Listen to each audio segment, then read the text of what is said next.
Michelob Ultra Tuscan Orange Grapefruit. My God, America is imploding. What's up? Welcome to the Fanzone. I actually wanted to change that intro recently. I was going to change it to the dance number from Ted 2, but then I realized that all of the credits for the movie are played over that dance, so I couldn't really do that. So we're taking options now from both Ted films to spice up the scenes a little bit. What about him falling from the Green Monster? Oh, maybe that could be it. All right. Welcome to the show. We got another match for you. Ryan O'Regan taking on Joe Harrison as we continue to move towards the final event of the year. Winner of this going on to play Nazario. So very interesting. It's going to be a good match, I hope. Cody, you're here. How you doing? I'm great. Michelob Ultra Orange Grape for whatever imploding, just like the New York Yankees. I want this to be live right now. The team has spent so much money and traded for people that we wanted, and their team is imploded. And we traded Mookie Betts, and we're going to make the playoffs. This is crazy times that we're living in. Ryan, I think, defeated maybe not last match, but the match before when he lost and put so much work in, and then came out, had a great performance last time. I think he can make a long run. Joe was also a person I think got in. Does he have a knockout on his record? I know that his last match he played Bar. Let me see. I know of the one prior. I think he does not have a knockout on his record, but he does have a win. Yeah. No, they're both 1 and 2. They're both opposite. Okay, but I think Joe has the ability to put arguments together. But we'll see what happens tonight. Again, this is a wild match. See who did the most prep, because these questions are a little bit out there. Yeah, Lucas, welcome. Thank you for being back. What do you think of the match? I mean, I think you should change the intro to the SNL Sam Adams Pumpkin Ale skit with Bill Burr when he takes an entire drink of it and spits it out. And then he goes, let me try this again. And he just chugs the entire thing. And he goes, oh, didn't like that. I've never seen that, but that sounds like something funny. I need to watch. It's so funny. Yeah, go ahead. No, I was going to say, yeah, this is going to be an interesting match. When you get players that have had some lack of success in the past, it's always interesting to see if, like, you take those negatives as, like, your motivation. You come back and have, like, really structured arguments. Because I feel like something you see throughout this game is that people who do the prep and structure their arguments, like, almost have, like, a diagram written out, A to B to C. They tend to do really well. And it's interesting to see at times if people can take the adversity that happens in previous matches and turn that into better prep going forward. So this is kind of a match that we get to see. Are these guys good at learning from past adversity? Yeah. All right. Well, let's get into it. We'll start by talking to Mr. O'Regan. Ryan, as Cody alluded to, he was. I had to do it. Your last match was in round 1 of the tournament against Mr. Coho. Very good showing in that match. Coho went on to play in the semifinals of the tournament. So you lost to someone who went very far, but you had a very strong showing in that match. And now you're back to play Joe. What do you think? Well, yeah, I mean, when you think about what I've actually done or even haven't done in Fanzone, it's been quite the roller coaster. So coming off of the Coho match, I felt very emboldened. I felt like that was one of the more fun matches I had ever had to do. And I'm glad that Caleb was able to go ahead and go as far as he did. And, that makes me feel better. But now I've come to a point where I'm facing Joe. Now, in parts unknown, where other debate has happened far, far in the past, Joe was actually the very first person I ever did debate against.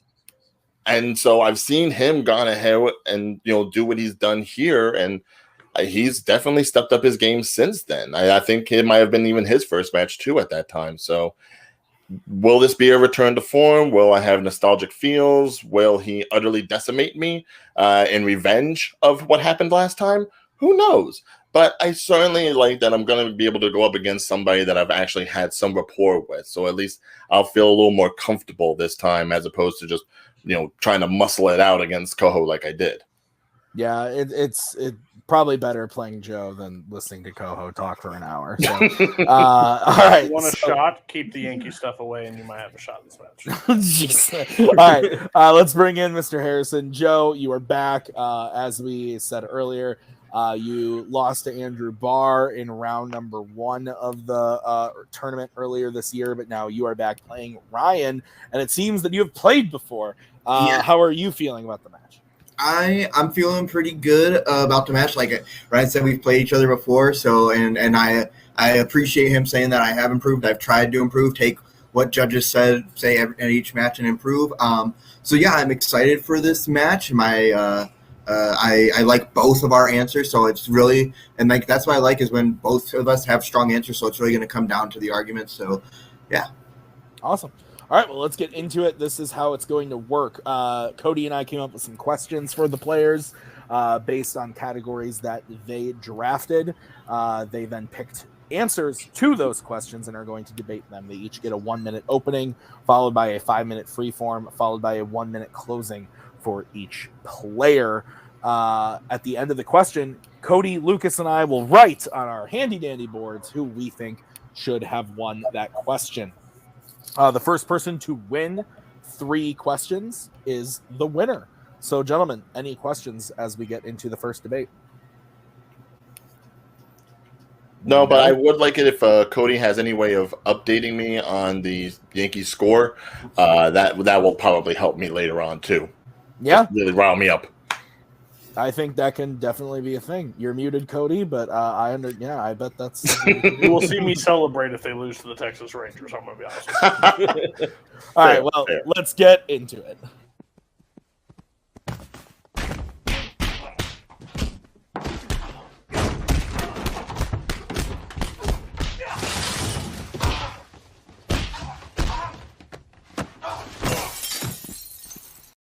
All right, we are going to kick it off with the first question, which comes in the category of Disney/Pixar. And the question is, what real-life toy should become a character in the next Toy Story movie? Ryan drafted this, right? Yes. I'm losing my mind. Ryan drafted this. So, Ryan, you get to go first. You have 1 minute to open your argument when you start talking, and I will come in and give you a 10-second warning. So, go ahead when you start talking. So, as we've seen with the Toy Story series, there have been a lot of different kinds of figures, playable items, animals and such that have gone ahead and been given new life in the characterizations, whether it be with Andy or with Bonnie as their owners. The thing about the toys that we've seen is that they all kind of harken back to like a bygone era. With the exception of maybe Buzz Lightyear and a couple of others, it's all pretty much like classic toys, things that you really do play around with and things that kids played with back then. If you think about going forward, actually progressing the story of Toy Story into the future, what toys are there? I mean, there's a lot of people that go ahead and play around on their phones and on their computers, electronics, game systems, and everything. But as far as toys are concerned, there's very few and far between that are played with. But if you're going to go with a toy, a figurine that encompasses the future and really has a story to tell, Funko Pop. Time. All right. Joe, you now have 1 minute to open your argument when you start talking. So the toy I decided to go with is Stretch Armstrong. And the reason I decided to go with Stretch Armstrong is because for the future of Toy Story, we need a toy that is very malleable and very fun to play with and can kind of be molded in different ways. And Stretch is able to do that with how he can literally move around and just be played with in different ways. And to see that malleability in a toy when we've seen these very rigid toys, with the exception of Mr. Potato Head, all the toys are very rigid and have like very structured ways of how you play with them. So with Stretch Armstrong being able to do different things and be able to move around, not only his interactions with his owner, but his interactions with the other toys would be very interesting. As you could see how they're going to use his abilities to be able to be stretched around and morphed into different shapes, into different abilities to be kind of stretch them around, use them as a slingshot, use them in other things and their adventures. So that's why I chose Stretch Armstrong. Plus, I think with the losing of Woody, we kind of need a new centralized character that can play off of Buzz Lightyear, and I believe Stretch Armstrong can do that very well. All right, ending about 3 seconds early. Stretch Armstrong and the Funko Pops. 5-minute freeform. Don't talk over each other, or I'll beat you with a stick. I'll come in for a 1 minute warning when the time comes. See, here's the problem I have with Stretch Armstrong. Stretch Armstrong is like, it's just not a name like Barbie or Mr. Potato Head that has that name recognizability that I'm going to care whether or not Stretch Armstrong is in the next Toy Story movie. Even if they went ahead and branded him as something else, the fact of something that can just stretch like that, the corn syrup can only go so far. So I don't really know what you're going to get out of a figurine like that. And anything that you need something to stretch or you need something that has some length to it, you got Slinky Dog, who is a classic and probably doesn't get as much recognition anyways. So I don't understand how a Stretch Armstrong is really going to be viable to an ongoing Toy Story story. I still have that. And here's the thing with Funko Pops. It's not really going to be that interesting because we saw in Toy Story 2 already what happens when you have characters that can very much only be stuck in the box. And that's but here's the difference there with that. See, if you're talking about Stinky Pete wanted to stay in the box because he wanted to go to Japan and he wanted to be recognized because no one played with him. What if you have a toy that doesn't want to be played with, period, because it knows it's a collectible? Funko Pop is pretty much the only big toy on the market right now that people want to go ahead and buy, if only to keep them in the box and put them on the shelf for, for clout. If you go ahead and you start with a collection for Bonnie as she gets older and older and older and just starts having a wall of Funkos, but maybe there's one Funko that's kind of on the fence about whether or not it wants to stay in the box or if it wants to be played with, that's where the toys come into play. And when they're pretty much being ousted by this whole wall of, cookie cutter figurines that have, mind you, a lot of branding possibilities and crossover possibilities of different properties that could be brought from Disney into the Pixar stories, you have a lot to work with there.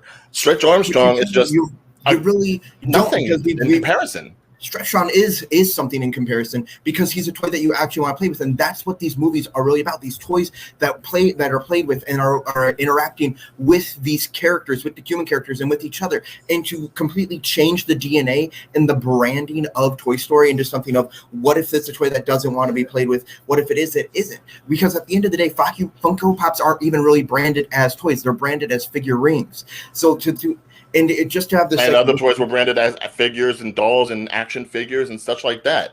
The fact of the matter is, there's very few toys that you can actually put your hands on. But to talk about the whole idea of wanting to be played with, that is the whole idea of getting another movie, because we've already had 4 movies where we've seen, the toys want to be played with, the toys want to be played with. We know the toys want to be played with. If you want to do a whole other movie, you're going to have to give a twist to it that's going to make it interesting. And I think the twist of, there are toys that don't want to be played with, we've already seen that in too with Stinky Pete, and we've also seen that. No, but Stinky Pete did want to be played with. You're twisting the narrative. Let Joe talk. You talked for a long time. Yes. We've already seen that with Stinky Pete. So knowing what happens when you don't want a toy to be played with, it's going to be just a retread of that. If the toys even try to convince the Funko Pops that they need to be played with, at that point, we're just going to get a retread of Toy Story 2. And I don't think we need a retread of Toy Story 2. If we're going to go forward with the movie, we need something to understand that, well, yes, Woody's gone. What can replace him? And I don't think toys that don't want to be played with are a good replacement for a Woody character going forward in this story and franchise.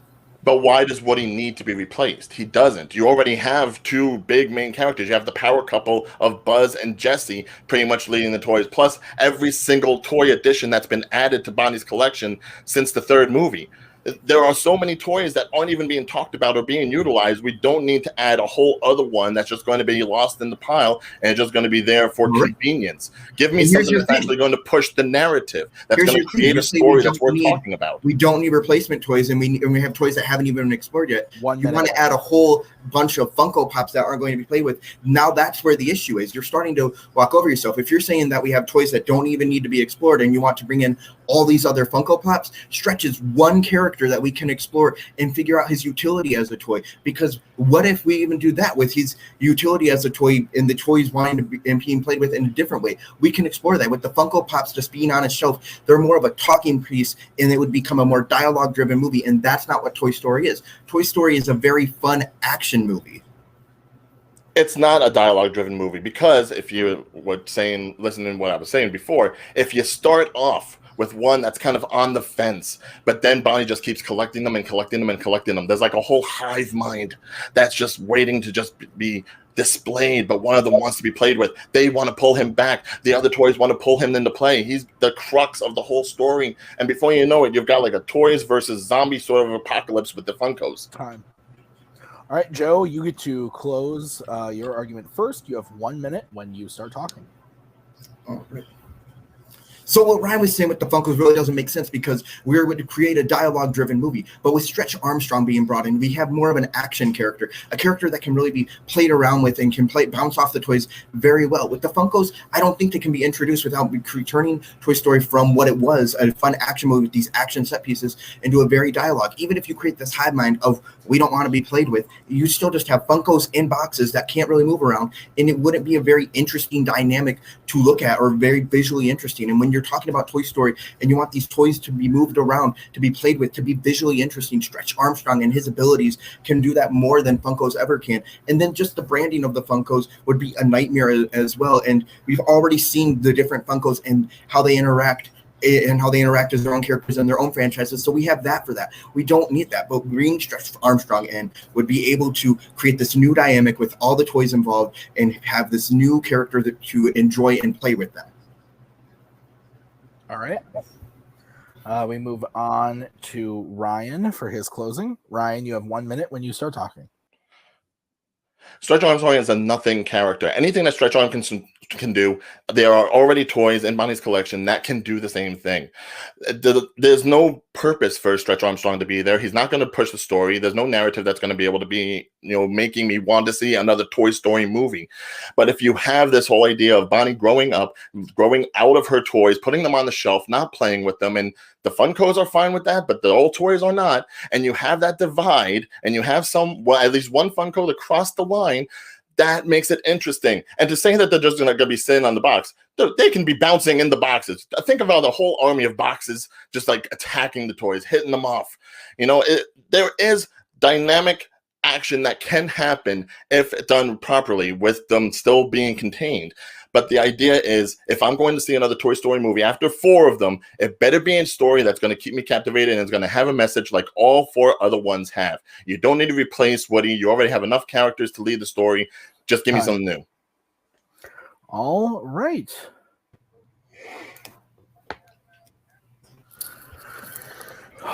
I was unaware that I don't know about Cody, you, and Lucas. I was unaware that Toy Story was such this heralded action franchise, but apparently not real. Apparently, it's very action packed. Okay, we all have our votes. Yeah. Yep. Okay, I'm gonna go first. This was weird. I thought this was a little weird. This didn't go how I thought it was gonna go, but ultimately, I went with Ryan. I think that Ryan did a good job of taking down Stretch Armstrong, saying there's already characters who do that. We don't need a replacement for Woody. We already have characters that are big like Buzz and Jesse, and we already have a character that does everything you're saying Stretch is going to do. And I liked his pitch of the whole like Funko Pop one doesn't know if they want to be played with or if they want to stay in the buy. I liked that pitch, and honestly, I didn't hear much. Joe spent a lot of his time attacking the Funko Pops, and I thought Ryan did a pretty good job of defending it and didn't spend a lot of time talking about Stretch Armstrong in a positive way. I thought Ryan took Stretch Armstrong down pretty easily, but Cody clearly disagrees with me. So this is how this always goes. So Cody, you go ahead. I would love somebody to go back and tell us how many times we disagree on the first question. I won't Joe. It's every time. Because I think overall, I think Joe handled the best. So both arguments brought up 2 characters. They've tried this way different ways. And I think Joe did the best way of describing how useless the Funko Pops really would be. And basically, Ryan pitched Toy Story 2 to me. Like, one wants to break out, wants to do something else, and the other just wants to, they want to stay collectibles. I felt like I thought as soon as Slinky Dog was brought up, Stretch Armstrong is destroyed. But how he described it to me works within the franchise perfectly for me. How Funko will just be like that one-off thing that happens, but no actual character. So Plus, Funko Pops pissed me off, but I didn't vote against that just for the sake of it. Yeah, that's fair. Love him, Cody. Love him. 2 votes for Joe. All right, Lucas, you get to decide this one. Yeah, this was it got very weird and got a lot of arguing about functionality of toys in a toy universe. I basically threw out everything before the closing arguments because I feel like it flipped back and forth, but I thought it was roughly even at that point. And when we got to the closing arguments, Ryan gave me the better pitch on what his movie was and what he was trying to make. I think that Joe made a good argument for the character, Ryan made a good argument for the character and the movie that the character would be in. So that's why I give my point to Ryan. As my pen is dying. You betrayed me, Lucas. All right. So Ryan wins point number 1.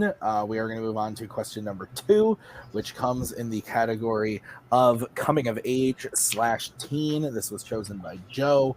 The question is, what pre-2000s coming of age movie should be remade with a current day twist? So we are going to start with Joe as he drafted this. Joe, you have 1 minute when you start talking.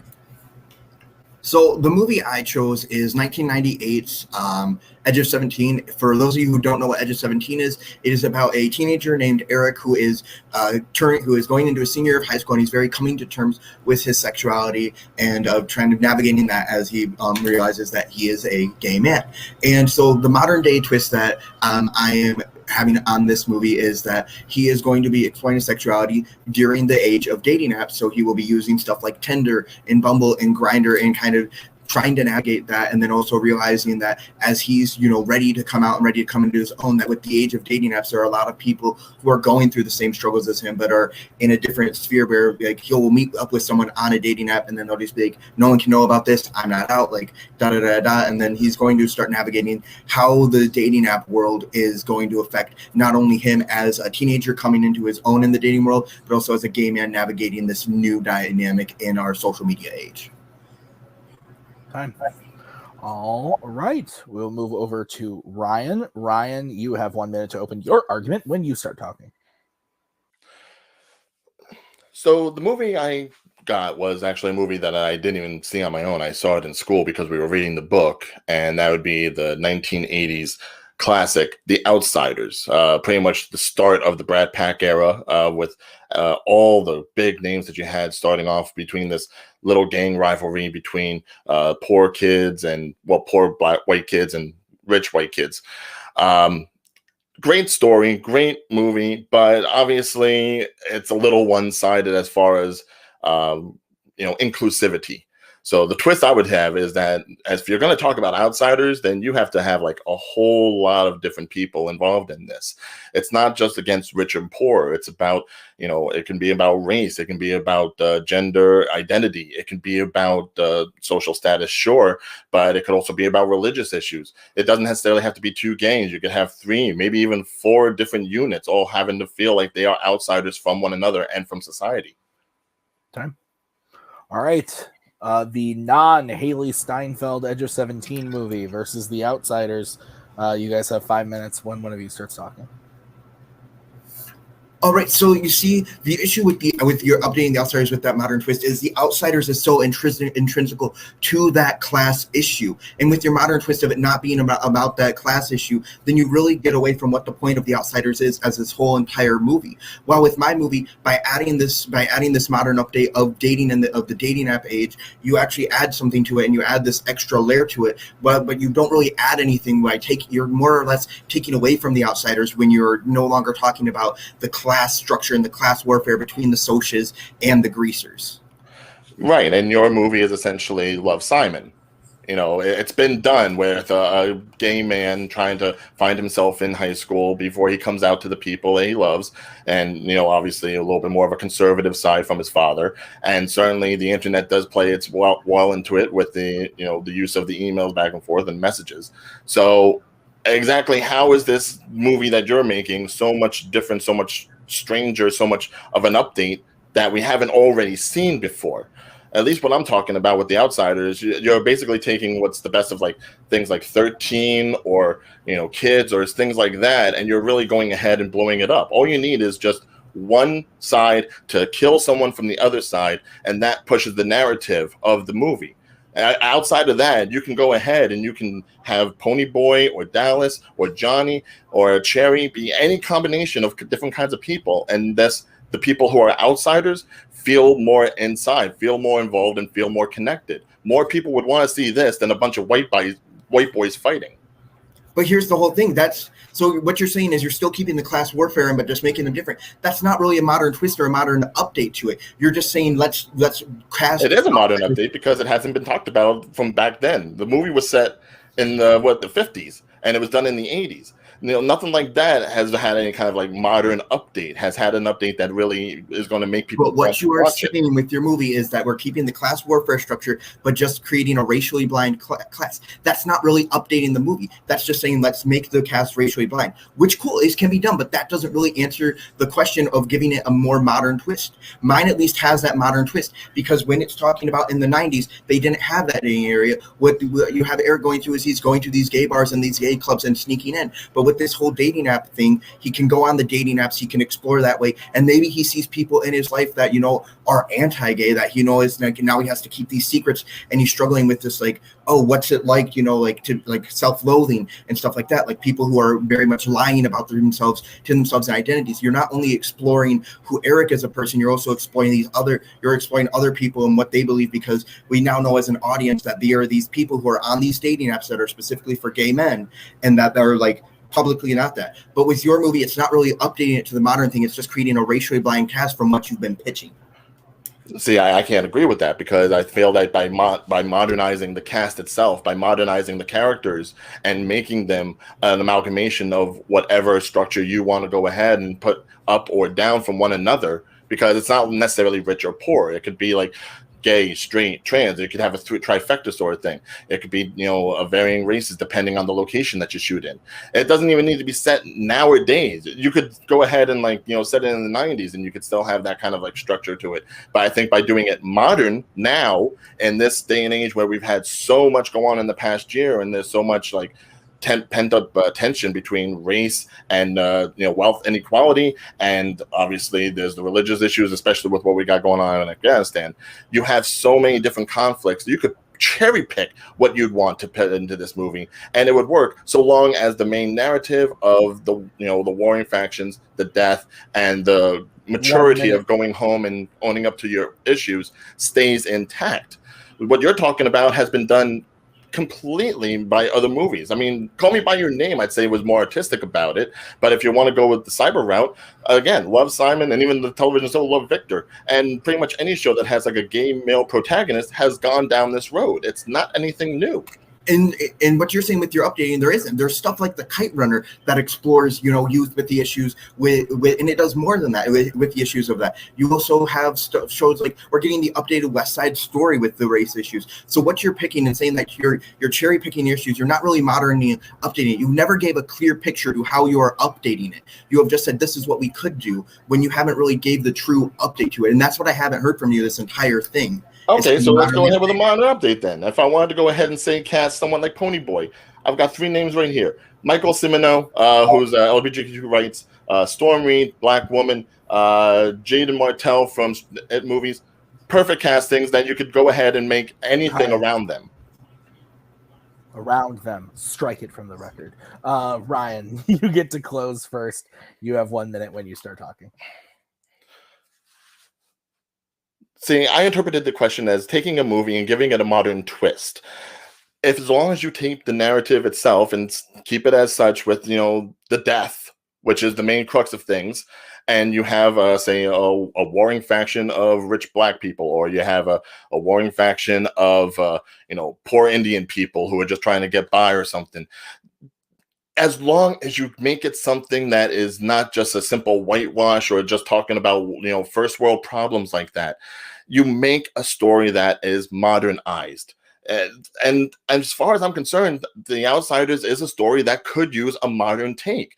It really isn't something that we've seen a lot, because it's usually one side is like completely poor and downtrodden, but they're violent, and then the other side just goes ahead and calls the police on them.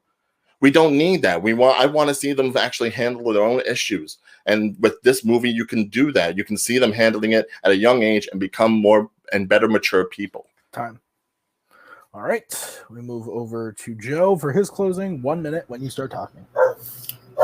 All right, with modern updating my movie, with creating that whole dichotomy of now he is on the internet, he's exploring himself not just publicly but also privately in his own private life. You get more layers of, is he going to present himself in a certain way publicly because he's still navigating himself, or is he going to be his true authentic self? You bring up Love Simon, but Love Simon does it differently because he's still hiding himself at certain points in the movie. But throughout this movie, Eric is just still exploring himself, but he's also open and proud. What you're doing with your movie isn't really modern update. You were creating a racially blind cast, and the very integral part of The Outsiders is the class warfare, the class inequality, and to take that away from it is not really modern updating it. It's narrowing and it's taking away at what the base of it by with adding a digital component to Edge of 17. You are actually adding nuance and layers, as I brought up before, because now you have him exploring himself and not understanding if what he's doing, being an out and proud man, is right, or if he should hide himself like these other people are that he's interacting with online.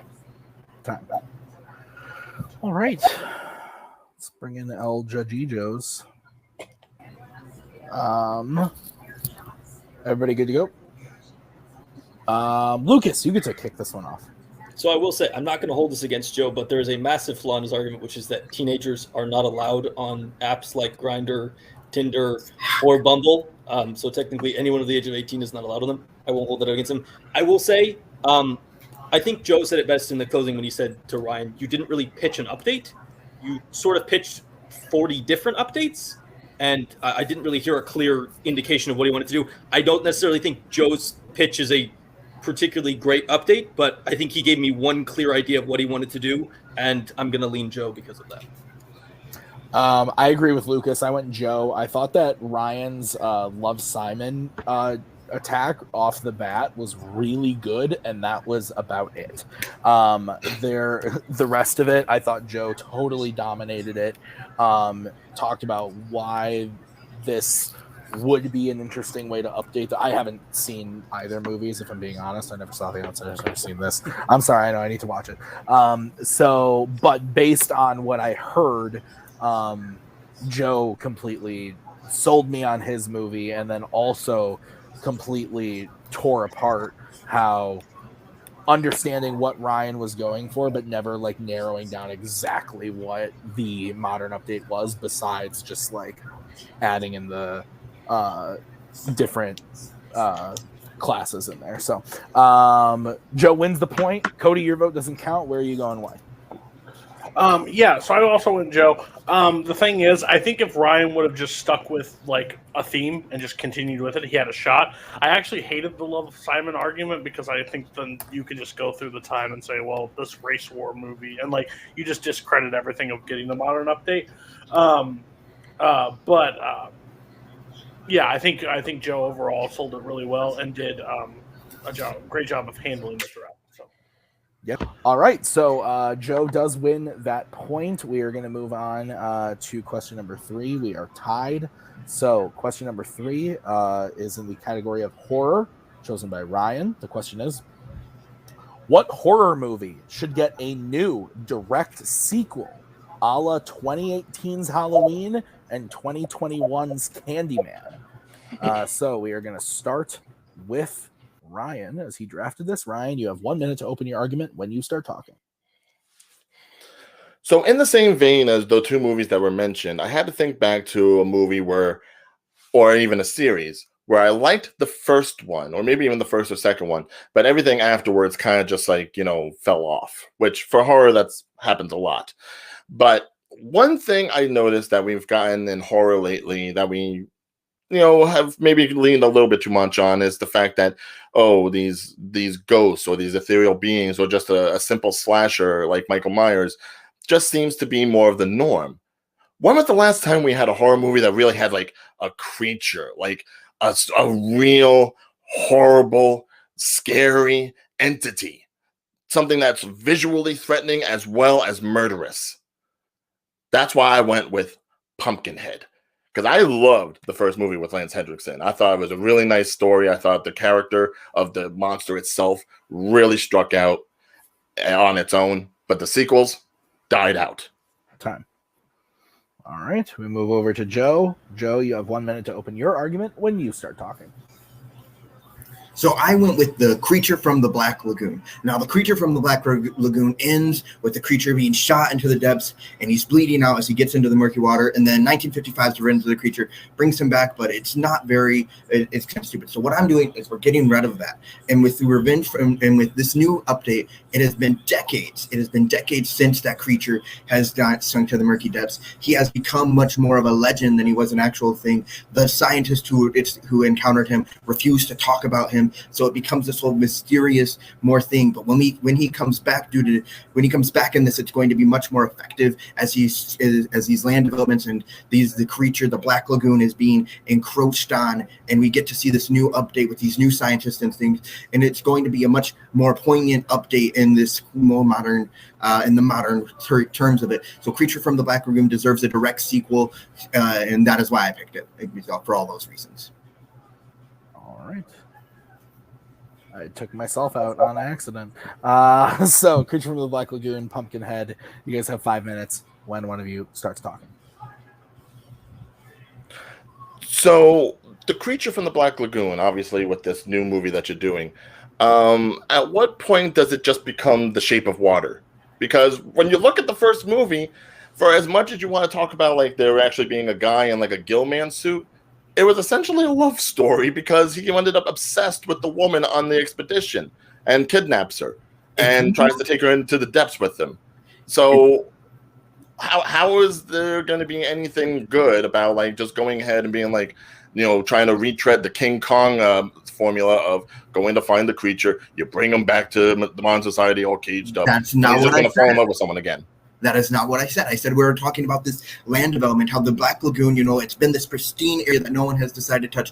So we're going to see that's what brings him back, is the disturbance to his resting place in the watery grave of the Black Lagoon as these land developers. And I'm sorry, it's not The Shape of Water, because in The Shape of Water, she falls in love with him willingly. The Creature from the Black Lagoon is not a love story at all. I don't know what movie you were watching when you saw The Creature from the Black Lagoon, but it's not. All he does is skulk around and try to get the woman. That's what a lot of monster movies did that far back. But that's not a love story. That is very much a stalker thriller movie with the creature. And with love is perspective. Yeah. It's not a love story. But you see with this, when the Creature from the Black Lagoon, when he starts coming back and they start asking, there's like, what do you know about this? And the scientists refuse to say anything, and they're just telling them, we warned you, this is why you don't go in there. And there's like, what are you warning us about? And there's like, you've disturbed this. This is your mess to clean up. And much like for the first part of it, we don't really get to see the creature. We get to see it's more of this whole start. You get the sense of of tension and suspense and thriller. Wait. For half the movie, you don't even see the creature. So now it's Godzilla. Now we're being toyed around with a monster that we're not even going to visually see. That isn't even that threatening, to be honest. I mean, we're talking about a monster that went ahead and got shot by the fat kid in Monster Squad by one shotgun shell and died out right there. That is the Monster Squad. That's not what we're talking about. We're talking the Creature from the Black Lagoon. You were bringing semantics and other movies. Right, so he got shot and died into the water. At least with my character, with Pumpkinhead, bulletproof, fireproof, you can't kill him unless you kill the person that summoned him. And he's definitely a more galvanizing monster in comparison. The guy was just a go on in a gill suit. Pumpkinhead is a gigantic skeletal being with long nails and claws, will choke you, throw you, will pierce you with his nails, and he's a spirit of vengeance. He's a spirit of revenge. It's a whole narrative that you can actually tell with the story. Someone else can go ahead and be like, well, they killed my son, or they killed my mom and pop, and I want revenge. So give me Pumpkinhead. Let me rise him from the grave. And then he learns as he is corrupted by the entity himself, turning into the next monster himself. He realizes the error of his ways. The other movies in the series fell off of that completely. No one was really going ahead and feeling the pain and agony of what the monster was doing, but this, you would feel it. There's really no story with going ahead and bringing in the creature that you're not even going to have for half the movie, whereas mine is killing people constantly. all right, but killing people constantly, that's cool. But when you're creating tension and suspense, water is such the water itself is such and oceans and bodies of water are such this interesting thing in this ecosystem. But yours just sounds like it's going to just be very much a retread of the first movie, but just being just like, oh, plopping it. We're taking someone who has a connection to the character of the first, and we're bringing him in. With mine, you're getting an update. You're getting a direct sequel. You're seeing what happened to him as he hides away. But mine you can get a sequel to as well, because unlike some other horror movies, and much in the same vein as Halloween, Lance Henriksen's still alive. His body was the one that was used for the old Pumpkinhead to replace the body. We haven't seen a Pumpkinhead come up since then that maybe has some cognitive ability. We haven't seen a Pumpkinhead that maybe still has the spirit of the person who feels regret and is maybe telling the guy, please don't do this. Don't make me do this. I want you to do it. Boom, bah, slice, claw, throw, viscera. It's a horror movie. I'm supposed to be scared of this monster. I would be scared of Pumpkinhead. And certainly the person who summoned him would be scared of what was going on because he didn't expect it to be as bad. And you got the voice of Henriksen telling him, this is what happens when you want vengeance. This is what happens when you want revenge. It's not pretty. Yours is just going to be like a cautionary tale. Hey, don't develop here. Elemental stuff. What am I supposed to be scared by? You're supposed to be scared of the monster, what he's doing, what he's able to do, what he's able to do with now that his environment. He had decades to see what happens, to see how he evolves, and now we're seeing the evolution of the creature from the Black Lagoon and how much more he's been able to do in this time. Well, but how exactly is he evolving? Time. All right, Joe, you get to close your argument first. You have 1 minute when you start talking. We've had 60 years to see him evolve in this Black Lagoon with this pristine condition since no one's gone there before. He can be more fish-like. He can be more monstrous-like. And he sees the dangers of humanity, and now he doesn't want anything to do with them. That's what you're getting. With Pumpkinhead, being this cautionary revenge tale, we get cautionary revenge tales all the time. Well, yes, you could even say that mine's a cautionary environmental tale. Yeah, well, yes, we do get those. But this would be more about, this is what happens when you leave nature untamed and you try to tame it again. This is what's going to happen. Cautionary tales about vengeance, we see them, they're a dime a dozen, we get them. Well, I guess being more into environmentalism is very popular in today's thing. Every time we see it, we always see it as humanity, as in native indigenous tribes. So this would be truly a monster of what happens with the evolutionary of stuff when it can be untouched by man in terms of nature itself, not just cultures. And that is what I am pitching with the Creature from the Black Lagoon direct sequel. All right, ending about 5 seconds early. We'll move over to Ryan. Ryan, you have 1 minute to close when you start talking.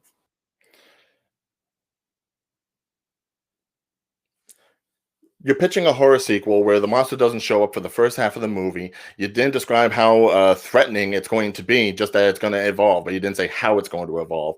So if I'm not scared from the monster in the first movie, why would I even think I would be scared of the monster in the second movie? At least in the first movie, with all the practical effects that they went ahead and made that creature come alive. Imagine what they could do with a mix of practical and CGI, bringing Pumpkinhead all new into a modern era and still have some semblance to the original movie with the connection of Henriksen there. To have a direct sequel for something that had a great concept, but maybe VHS or DVDs threw it away, I want to see a cautionary tale that is actually going to scare me. Your Creature from the Black Lagoon is not going to scare me. I don't even know if it would scare the environment, but you know what? Having something come after me because I screwed up, something that gigantic, that fierce, that bloody looking, that creature will scare me. Time. All right. Well, I'm scared.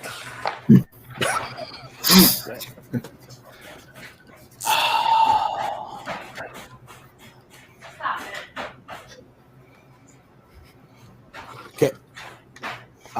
Cody, you get to go first. I don't know if this is the exact quote, but I want to make this on the record that you should not say this, that love is subjective. If it's a stalking and somebody comes at you, you need to call your local authorities. That's not okay. But on the reverse, I did go with Ryan.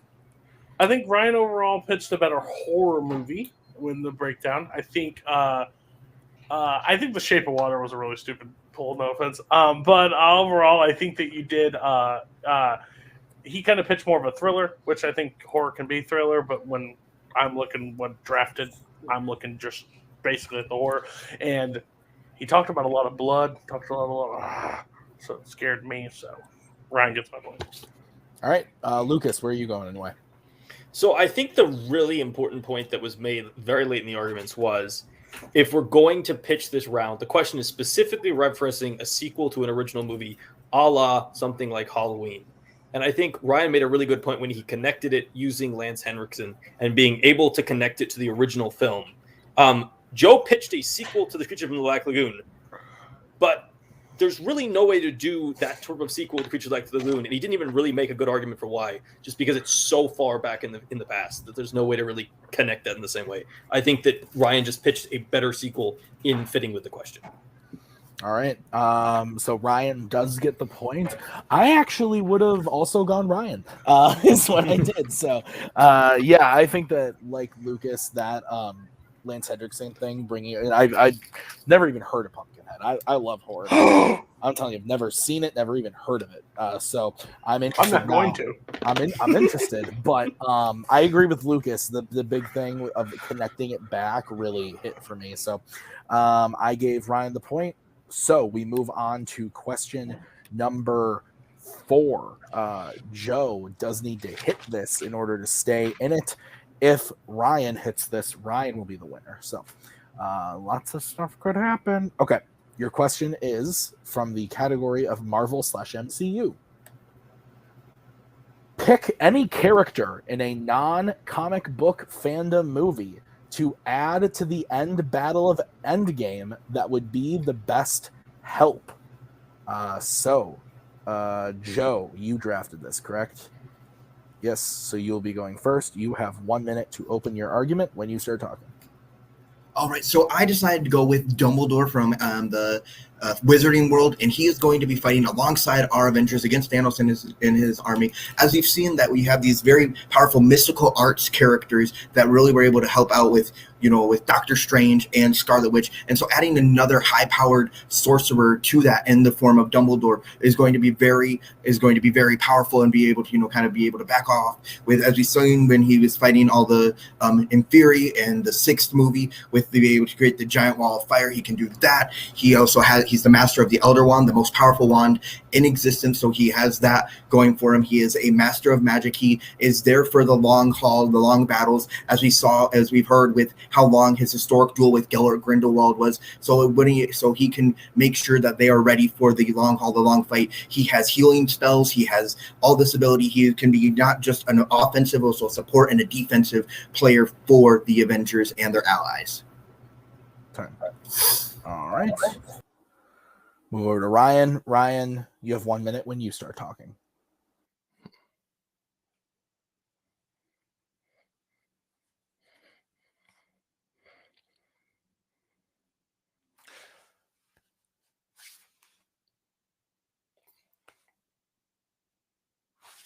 So Joe went ahead and picked somebody for the Avengers.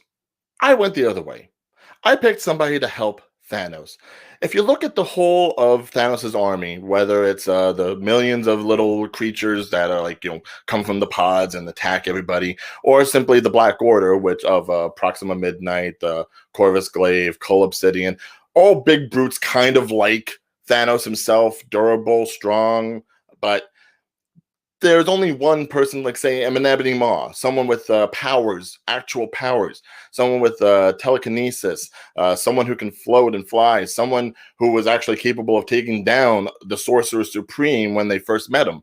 So who is someone space-oriented who has a power set similar, if not better than Maw's, in order to edge out and balance out that side, who would be fine with, listening to someone like Thanos and doing as he says, has war experience, can do battle?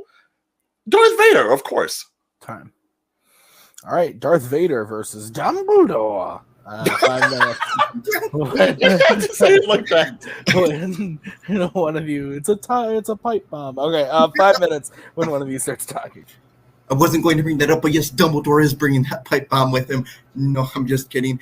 So something with Dumbledore also, we know he has the power of the Imperious Curse. He could start Imperious Cursing Thanos' own allies, or even, as we've seen, Thanos can be manipulated, as we saw with Mantis being able to do. If you get Dumbledore with a non-Infinity Gauntlet Thanos in that final battle with a good Imperious Curse, it's over right then and there. If Thanos has been Imperious, then he can just be like, you know what, go home, don't interact with Earth anymore. Like, See, right there. here's the problem with Dumbledore, though. He's an elderly man with a wand. When you really break it down to it, no matter what magic he can use, if he loses the wand, that's most of his magic ability right there. It's all in the Elder Wand. And the fact that he is really just not a man of battle. He's a man of war. Yeah, fine. He can talk well. He can plan and strategize. But if you're going to have a battle that's going to be like happening right now and you throw him into the middle of it, he is ill prepared and he's going to get himself killed long before anybody else. At least someone like Darth Vader has the war experience, the battle experience, and can actually fight on the front lines regardless of what's being attacked at him. But as we even saw in the 5th movie, you say that he's not prepared. With the battle in the ministries and the prophecies, he was not well prepared for that, and he was able to go in and go toe-to-toe with Voldemort at that time. And with Vader, suits has a lot of electronics in it. Good shot from Thor with Stormbreaker. If he's not expecting Stormbreaker, you just have to get Vader in a combat situation to where he can have his electronics fried, and it's over for him. You have all these people with these either lightning-based powers or portal-based powers, where Vader, he tosses his lightsaber, it's going into a portal. You toss this, anything like that. With Vader, he's very easily counterable by just the members who are already going to be there. Add in Dumbledore to that mix, being able to, do all these spells and stuff, and it's going to be over for Thanos and his army. Vader is not a good choice for this thing because he's so easy counterable by everyone else.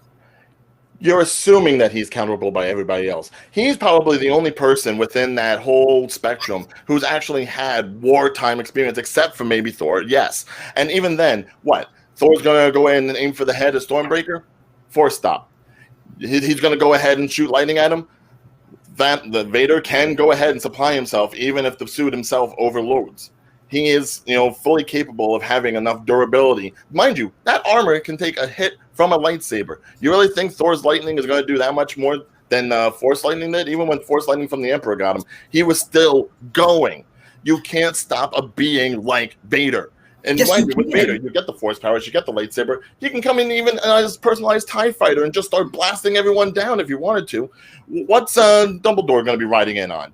The Phoenix? He's going to be holding on to it? No. Is he bringing the sword of Gryffindor? No. He's just going to be an old man with a wand who's going to get mixed up with the sword. Nope. If you're going to say that he can't bring the sword of Gryffindor or Fox, then Vader therefore could not bring his TIE fighter. Your argument is there. If you're saying that Vader can come in on his TIE fighter, you have to assume that also that Dumbledore is going to be coming in with all of his bag of tricks as well. So right there. Okay, so then what other bag of tricks does he have? Because aside from that, like I said, if he loses the wand, he's inept. All right, we're talking about beings who went ahead and took on the Sorcerer Supreme. You're telling me Dumbledore is more strong than the Sorcerer Supreme, who got kidnapped in Infinity War? All right, there is enough of a balance there. He's not going to be a help to the Avengers. Yes, whereas Vader can go ahead and complement Ma and really give a more of a power-packed attack rather than a physical assault. You see, but the whole thing is, as we've even seen with Vader in his own movies, he does more physical combat than he does using his force powers. And so for you to say that we're going... His lightsabers are cool. Yeah, but you're trying to pitch a Vader that we haven't seen in the movie, so we can't really do that. Pitching a Vader that uses all these core powers. I think we saw it in Rogue One when he went ahead and was assaulting the Rebel attack. Everything he'd ever shot at him, deflected. People swung in and out of that alleyway. You put him in against people. You put him against a warring army. You will have a Vader that can hold his own. I don't believe that Dumbledore is going to be able to hold his own when he's going like this and this and this. And if someone just goes ahead and knocks the wand out of it, he's crawling around on the ground looking for it. Well, his bag of tricks compares nothing to what you get with the Sorcerer Supreme and all the people that work under Strange. Which is why I said he was going to complement them and be able to help them. With Vader, he's not going to complement them because his magic is going to be a completely different kind of magic than what they do. He doesn't do symbols or anything like that. He does incantations. Will he even be able to hear himself with all the ruckus that's going around? Yes, he would be able to. As we've heard about his accolades during the first World Wizarding War, and you're saying that he's not going to be able to compete like that. Well, but we have seen that, and we have. Invader can easily be countered by your things. You're saying that he can't because of all of his force abilities, but you get him distracted, he's not going to be able to do that.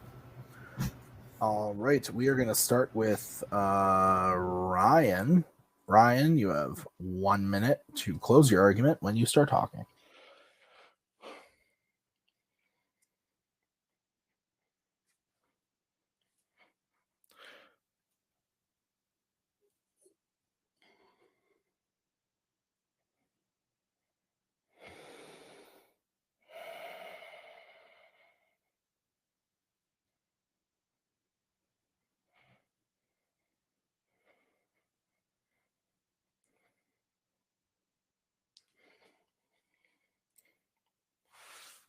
We're talking about people that are going to help in the final battle of Endgame.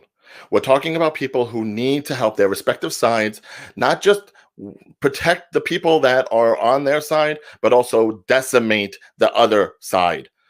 Dumbledore is not a warrior. He is not a fighter like that. He is a good strategist. He's a good planner, but he is not someone that you throw into a battle to fight. He couldn't even take care of Voldemort because he doesn't have that killer instinct. Vader does. Vader will slaughter any type of hero that comes at him, regardless of what power set they have. He could evenly be on par with Wanda with as far as force powers are concerned. He is one of the most devastating generals you have ever seen in wartime, regardless of space or on land. So don't act like he wouldn't even be able to command the masses that are under Thanos' rule if need be. Him plus Maw working their side, and Thanos and the other brutes working their side, you have enough firepower to really take on the Avengers and win. Time. All right. Move over to Joe. Joe, you have 1 minute when you start talking.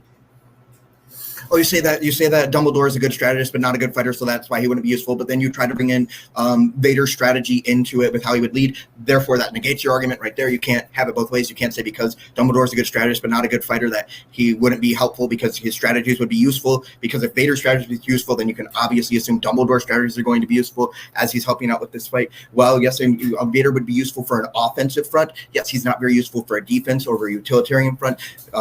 Dumbledore would be able to assist with protection spells, with protection incantations. He would be able to do distance fighting, which Vader is very much more close quarters combat oriented. So you get them at a distance. You'd be able to get Dumbledore at a distance using Fiend Fire, using all of these different spells, using Imperius, using Crucio. Maybe even Dumbledore will throw out the Killing Curse if he feels it. He has all these powerful tools and arsenals in his spells. And you're saying that his arsenal is not as large as Vader's with the Force, but it is as large as Vader's. And he's a great strategist as well. And you're saying that Vader's a great strategist, and so is Dumbledore. So you can't. Dumbledore's just edges him out. Oh boy. Have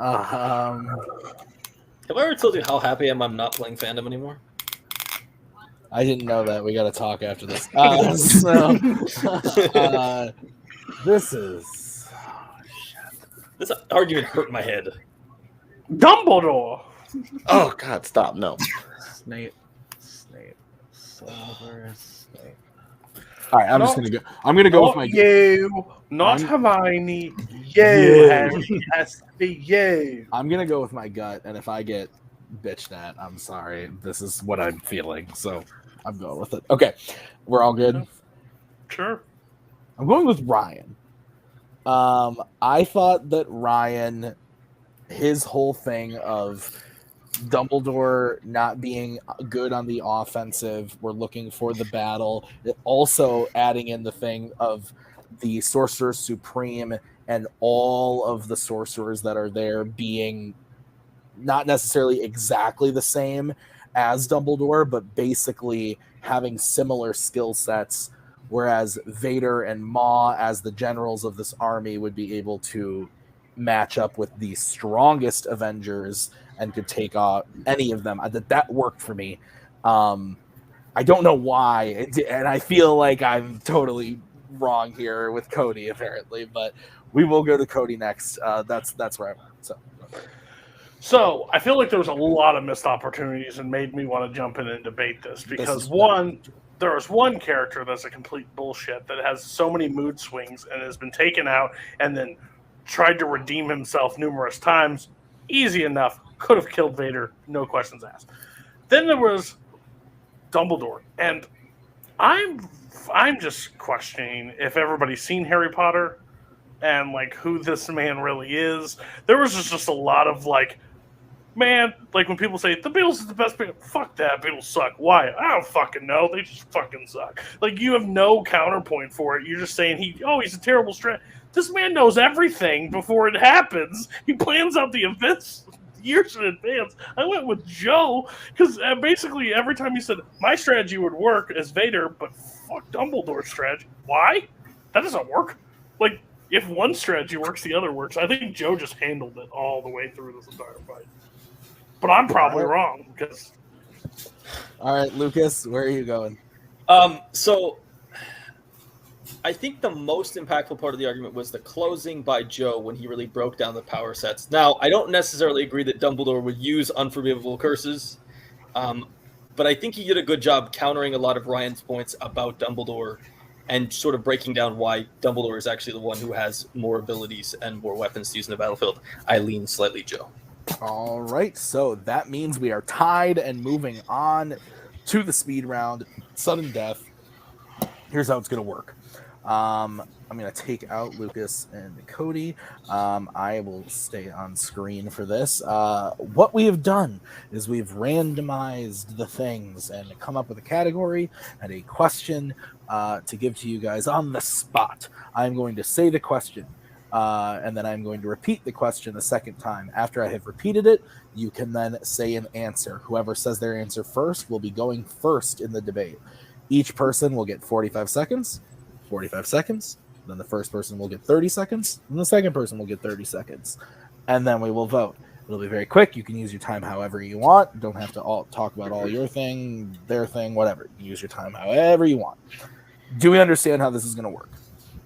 Yes. Okay. So the question is coming from the fandom side of Fanzone in the category of DC/Worlds of DC. The question is, who is the worst DC hero in a DC or Worlds of DC movie? Again, who is the worst DC hero in a DC or Worlds of DC movie?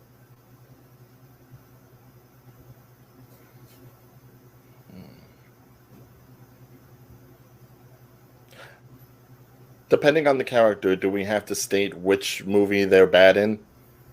If it's you can attach a movie to it. Yes. Okay. If they're in multiple movies and you would like to do that, yes, that works.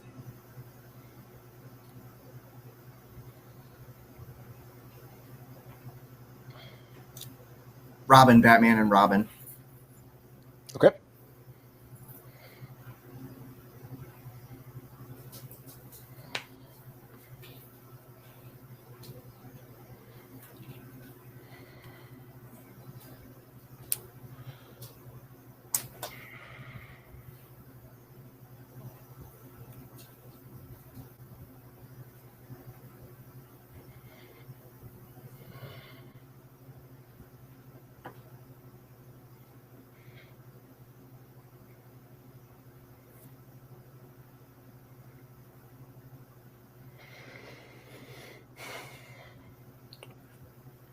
Superman, Man of Steel. Okay. So Robin in Batman and Robin, and Superman in Man of Steel. Joe, you are going to be starting first. You get 45 seconds when you start talking. All right. So with Robin and Batman and Robin, you really don't get to see this Robin that we kind of know. Like, he's understanding the tutelage of Bruce Wayne, of Batman. He's very much trying to just be go his own way. He's too hard-headed. He's not really complimenting Batman in the movie. He's undermining him. He's really what causes Batman and Robin to almost lose in that movie. He's too hot-headed. He just is too arrogant for his own good. It takes him having to introduce Batgirl for him to even get on, for him to even be redeemable in that movie. When you have to add a third character just to even try to bring your character back from that point of badness, but he's still that bad in the movie, you really can't come back from it. He's not even redeemable in that movie, even after they try to redeem him towards the end of it. Time. Okay, Ryan, 45 seconds.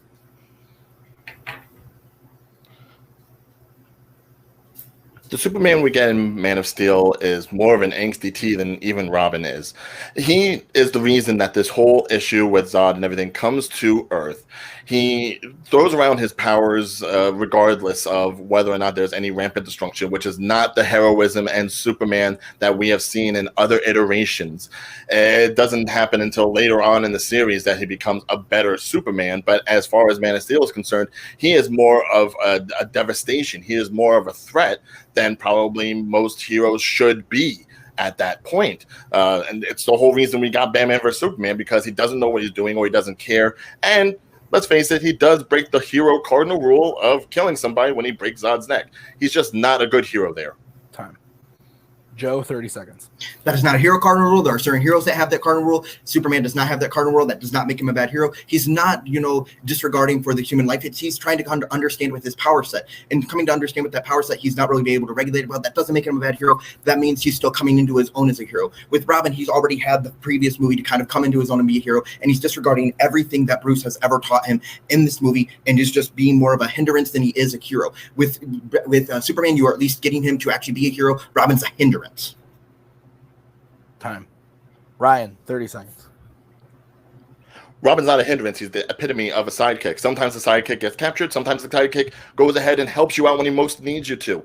And the fact that he's a teenager or a young adult, he's going to be, a little bit of trying to be an upstart. He was, and when he was doing the circus stuff, he is as a sidekick. And as far as comparing him to Superman, I mean, Superman, if he's going to be wanting to test out his powers, he shouldn't be doing it on the public of Metropolis. He should be doing it off and away. He should be taking Zod away. He is more of a danger than Robin is. Time.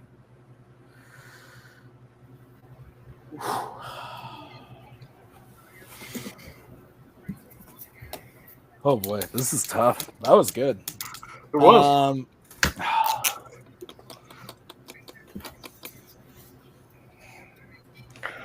There was something I figured was going to be brought up, and it finally was. So let's look at there. Yeah, I still got 3 people with sneak attacks. I know. Cody's always playing 4D chess. He sees all the angles.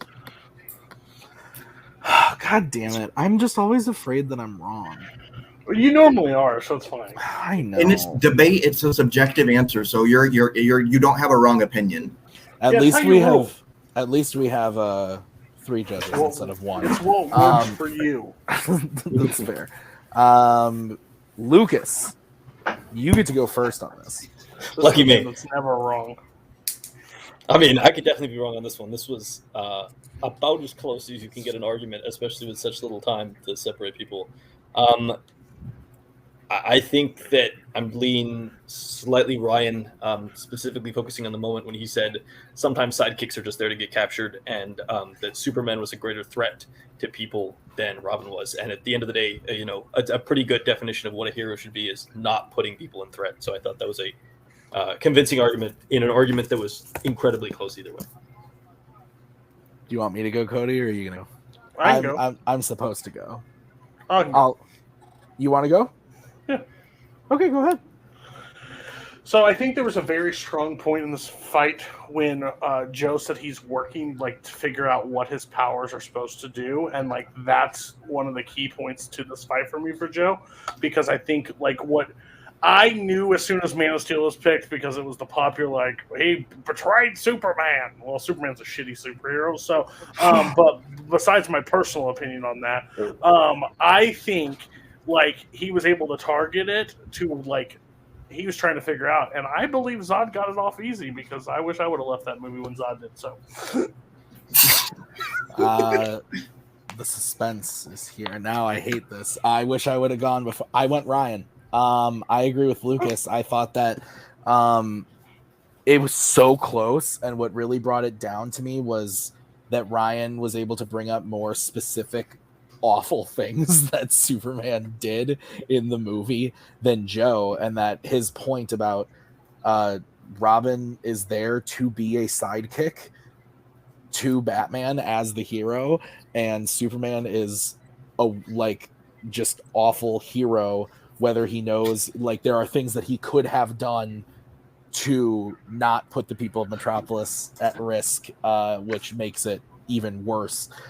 So it might have been the cliched answer, but his argument worked for me. If he had just said, "Oh, he killed Zod," that wouldn't have worked. He expanded on that a bit, so that's why I went with Ryan. So that means your winner, Ryan O'Regan. A very, very close match. We're going to start by talking to Joe. Joe, really close game. Came down to the final question there, and that last one was probably the best debate of the night. Really great. How are you feeling? Physically, like crap. My back is still killing me, but I'm happy with how I performed. Last time I played Ryan in a league many moons ago, it was a 3-0 sweep in his favor. So to be able to get 2 points in the regular round and then for having it come down to the speed round was very nice.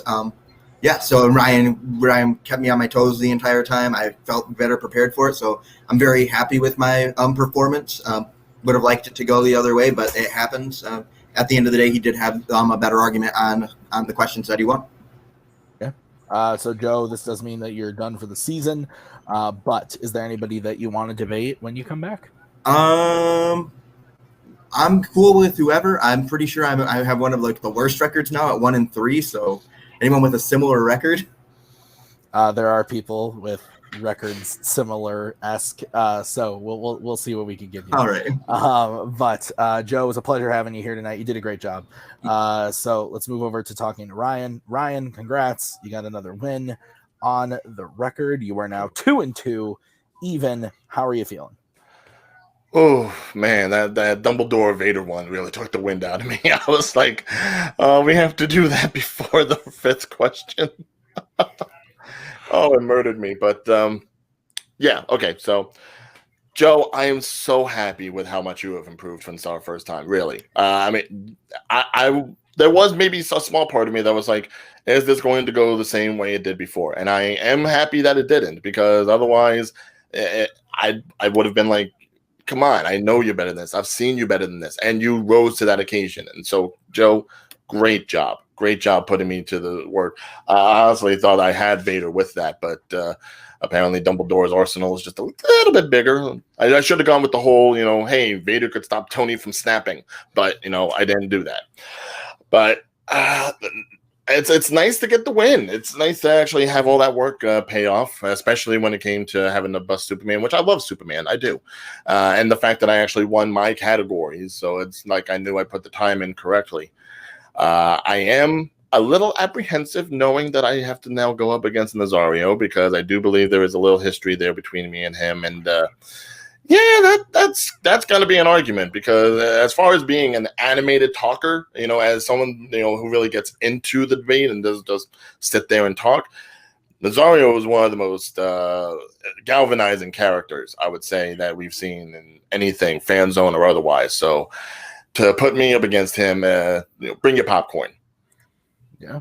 All right.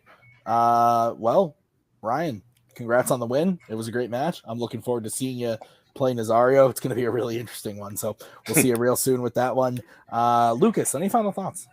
I mean, this is one of those matches where, like, if you're Joe, it really sucks to lose, because you would beat, a large percentage of other people with the match you played, and it's just such small margins with every question. I mean, Ryan, you got to give him a lot of credit for like being resilient.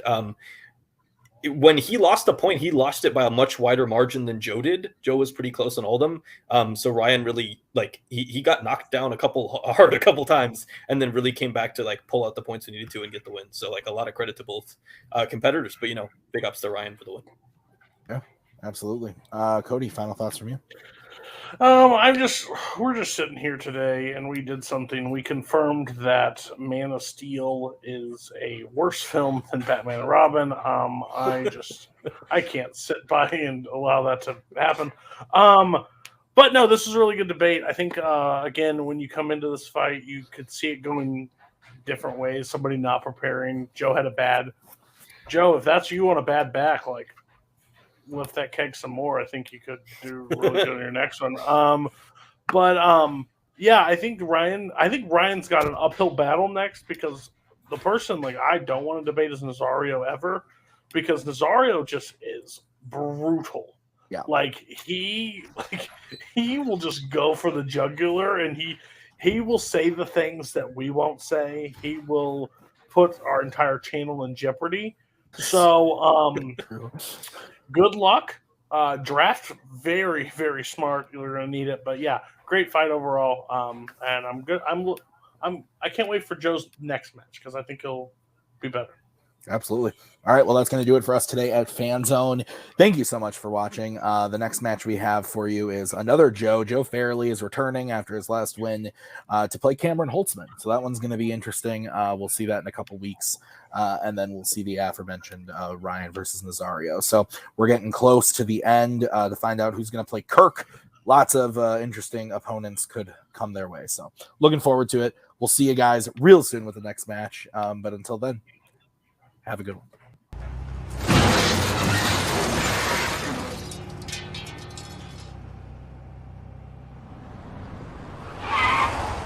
Asshole! That's my bad. I was sending a tweet.